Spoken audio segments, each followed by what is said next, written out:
So my history with the Fujifilm X-T1 goes all the way back to 2014, when I traveled to Rome with my then ex-wife.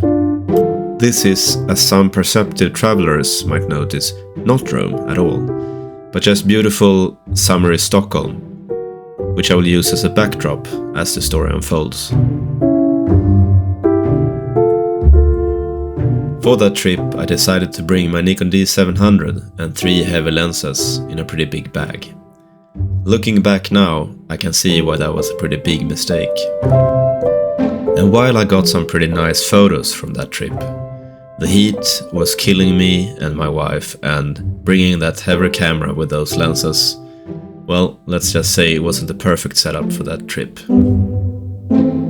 Well, something needed to change for my next trip. I promised myself and my then ex-wife that.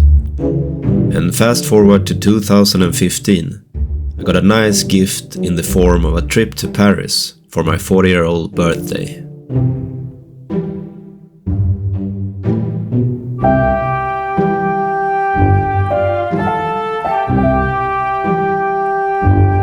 And lucky me, around this time, I came across a little mirrorless camera called the Fujifilm X-T1.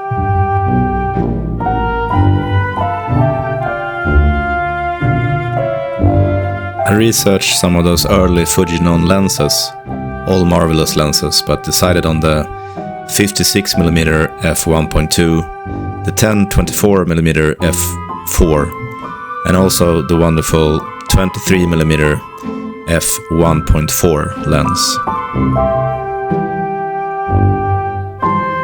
We were off to Paris, me and her, on this magnificent trip, my present from her to me. Me also with a X-T1 and 3 lenses neatly packed in a sling bag across my shoulders. The memories I will treasure for the rest of my life, the moments and everything that happened there. But I will also treasure those photos that I took that are now deeply connected to that trip for the rest of my life.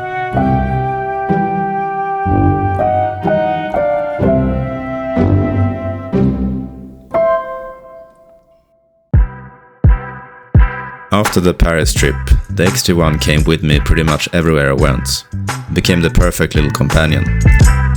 And while I used other cameras, bigger cameras like Nikon and so on, I always came back to using my Fuji X-T1 a lot.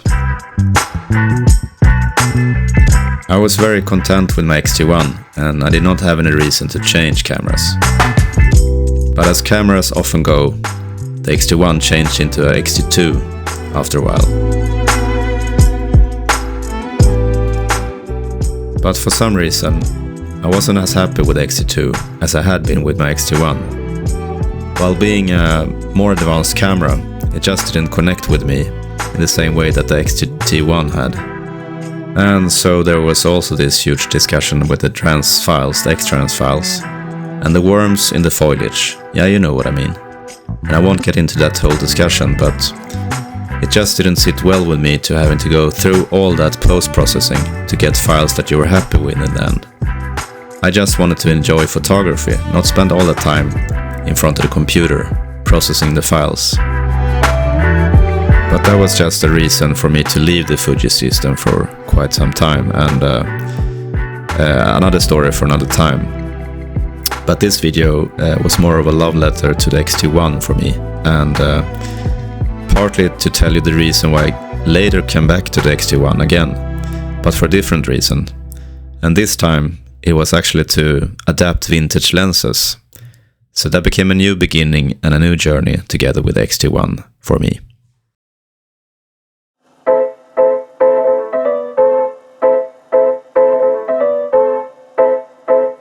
In 2014, when the Fuji X-T1 came out, it was one of the most hyped and discussed cameras on the market. It had a larger APS-C sensor and a huge high-resolution viewfinder that would appeal to more photographers, both professionals and enthusiasts, coming from more heavy DSLRs. It shared the 16-megapixel X-Trans CMOS sensor and hybrid AF system and Wi-Fi with the Fuji X-E2. This small retro-built camera body had a full magnesium alloy cover from front to back. It had some more buttons and controls than the X Pro 1 or the XE1 or E2. For example, the ISO button, which was a great addition, so that now you didn't have to dig into the menu to change your ISO. And so to that great viewfinder or EVF of the X-T1 that came with a 0.77 magnification. At that time it did not have that much competition when it came to that. It was pretty outstanding in that regard. The D4S as a comparison had 0.70 magnification, so this was pretty impressive. Nothing new when it came to the LCD, as it had the same as the XE2 and the X Pro 1. The Wi-Fi and app that came with the X-T1 was rather buggy at the time, so not that useful to be honest. It also had 8 frames per second continuous shooting. It had a pretty usable AF in comparison to other mirrorless Fuji cameras. And it also had some great features for manual focusing. A dual window mode or a 100% magnified view if you had bad vision, for example. And also the X-T1 came with a great lens selection, both with primes and zooms, several with weather sealing as well. And also you have those great film simulations that come with the Fuji cameras. 8 of them were installed in the X-T1, but I seem to recall that the Chrome film simulation wasn't installed at first but came in a download from Fuji after a while. The Fuji cameras being famous for those film simulations that will get you those lovely JPEGs straight out of the camera. So I was in this new chapter on my photography life, where I was shooting analog, and I had this idea that I wanted to adapt vintage lenses to a small camera of some sort. There were a lot of options around, of course. You had the Sony cameras that were really advanced, and you had the Nikon Z bodies that now showed up. But they were all too big in my opinion, and I didn't want to lug around a big, huge camera body again. I wanted a smaller camera that had focus peaking and made it easier to focus with those vintage lenses. I just couldn't ignore the appealing features of those Fuji camera bodies that were out. The analog dials and the compact small camera body. It just seemed perfect to get the most out of this new experience for me. After that consideration, I decided to go Fuji again. But which model was I supposed to get this time around?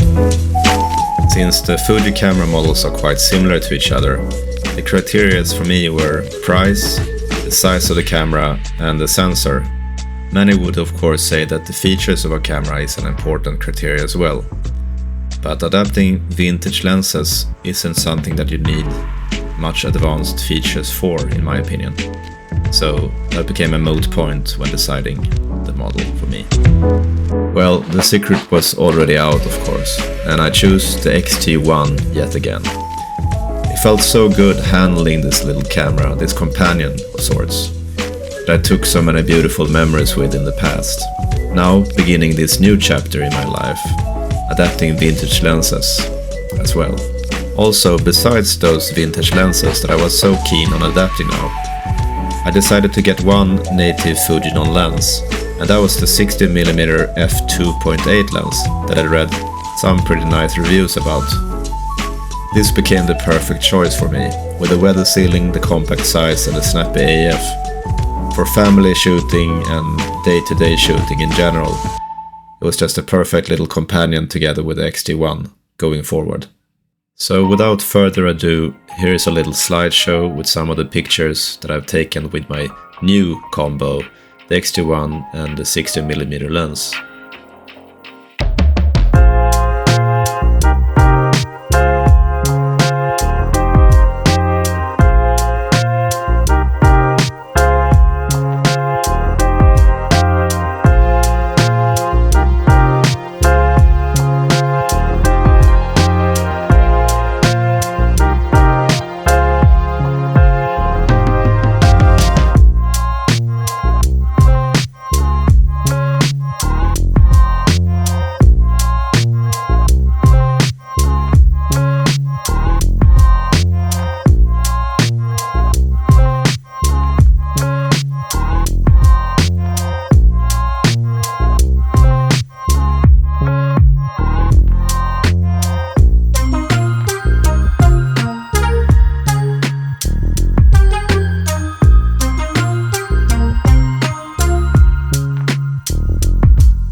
As far as vintage lenses goes, I have a few in mind that I wanted to show you that I think are quite special, and that I created some nice photos with since I got them. My focus lay on lenses that I already used on my analog cameras, lenses from Pentax, Olympus and Zeiss. So I had the Suico lenses already from before, and some of the Takumar lenses that I used on my Pentax Spotmatic as well. And now lately I got the Contax RTS camera, so I got into some nice Zeiss lenses from that system as well. And the adapter I use to adapt my vintage lenses is just a simple FX adapter, which I think works very well. This Suico 50mm f3.5 macro lens is a very special lens. I use it a lot to do macro shots and film with it as well. Get a very nice character and extremely sharp as well. Oh, this one is a pure gem. It's a Suico 55mm f1.2. Just a spectacular character and perfect for portraits. The bokeh and glowing character of the lens makes it one of my favorite lenses to use, period. This is quite a new lens for me, and I got it from my Contax RTS camera. And I've been shooting mostly on film with it. But I must say, especially for black and white photography, the character is very special. I look forward to using it a lot on my X-T1 as well. This is a popular lens to adapt, the Suico 50mm f1.4. It's the silver nose version, and it's pretty soft but with some glowing bokeh. Very nice all-round lens to adapt. And now I saved the best lens for last. It's the Takumar 50mm f1.4 8-element lens. It's one of my favorite lenses ever, both on analog and now digital, for adapting lenses. It's got this special. This lens just has every quality that you want and need in a vintage lens, in my opinion. Some very special character, some creamy bokeh, and just enough glow to make you satisfied. Also got that tinge from the radioactive glass as well, making the vintage look even better. My favorite lens overall. And with that I conclude my journey with the X-T1. It's just been a wonderful journey altogether, both in the past and now in the present. So is the X-T1 the perfect camera? No, I believe it's not. But I don't believe any camera is in that regard. But just like some other cameras that I enjoy shooting with and I keep ranting about on this channel from time to time, like the Nikon DF for example, it will help you enjoy photography a whole lot more than some other cameras. And it will also help you create some beautiful memories along the way. So we're finally at the end of this video. My love letter or review or whatever you want to call it to the X-T1. I hope you also get to enjoy this camera. It's not expensive nowadays and I'm sure you can get one in a mint condition from somewhere. With that said, just sit back and relax, listen to the music and watch some more images taken with this camera, from both the past and the present, with lenses old and new. Thank you for watching. Enjoy.